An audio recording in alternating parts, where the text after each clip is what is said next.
Now we all know that the Finance Minister of India presents the Union Budget on 1st of Feb.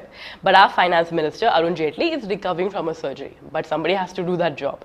Which is why Piyush Goyal, who is the Minister of Rail and Coal, has been given the additional charge of the Finance Ministry. And yesterday, that is the 1st of Feb 2019, he presented the interim budget.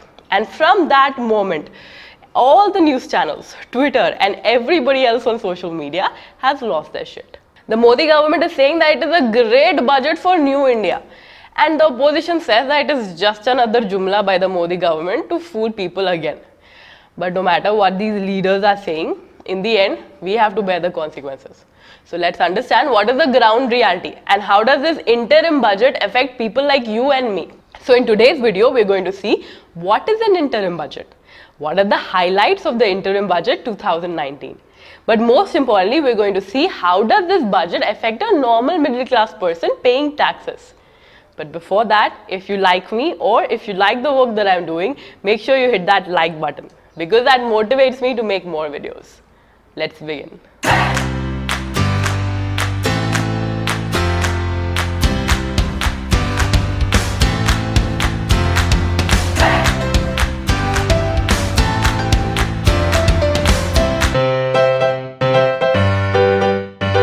Now, what is a budget?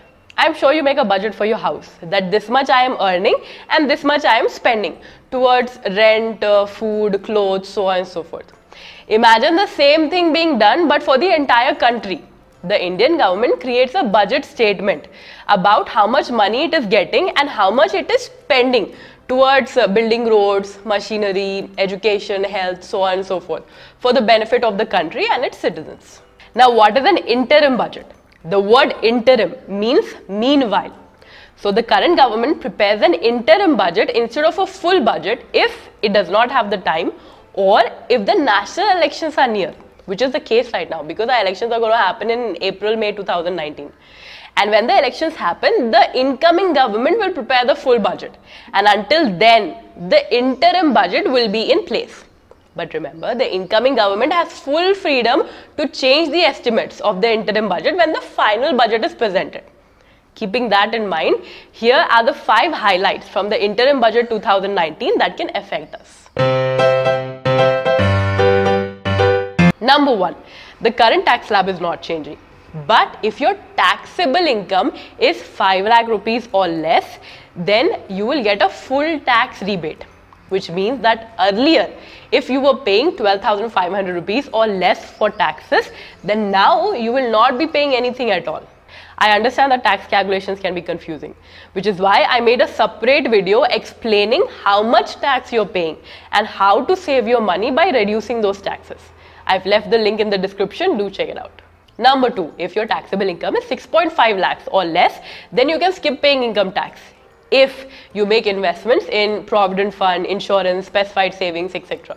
Number 3, standard deductions have been increased from 40,000 rupees to 50,000 rupees, which means if you're a salaried employee and you do not enjoy any allowances in the form of transport or medical expenses, then you can directly deduct 50,000 rupees and pay tax only on the remaining salary. Number 4, if you're planning to buy a house, then there is some good news because apparently a group of ministers will decide on some measures to make housing cheaper by reducing GST.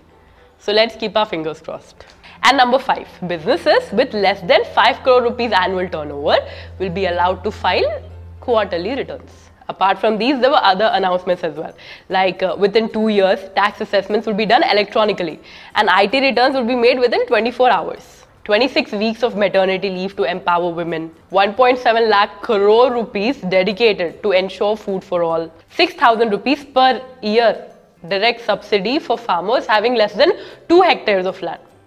Now let's see how do these promises and changes affect us. Number 1, if your taxable income is 5 lakh rupees or less, then congratulations, you do not have to pay any taxes at all. Taxable income is the income after you deduct PF, mutual funds, standard deduction and the rest of your savings from your actual income. But if your taxable income is more than 5 lakh rupees, then the tax you pay remains the same. Number 2, if you have a business and your annual turnover is 5 crore rupees or less, then instead of filing returns monthly, you will have to do it quarterly. And number 3, there is hope that in future housing will get cheaper. Will it really happen or not? We'll have to wait and watch. But what's most important is, what do you think of this budget? Will it really benefit the general public, or is it just another jumla? Comment and let me know, because I'll be waiting to read your views. And if you're new here, make sure you subscribe to my channel and hit that bell icon, because I make career and finance videos only for you. I'm gonna see you again very soon. Until then, if you miss me, you can follow me on Instagram. That is my ID. And don't forget to keep fighting the urban fight.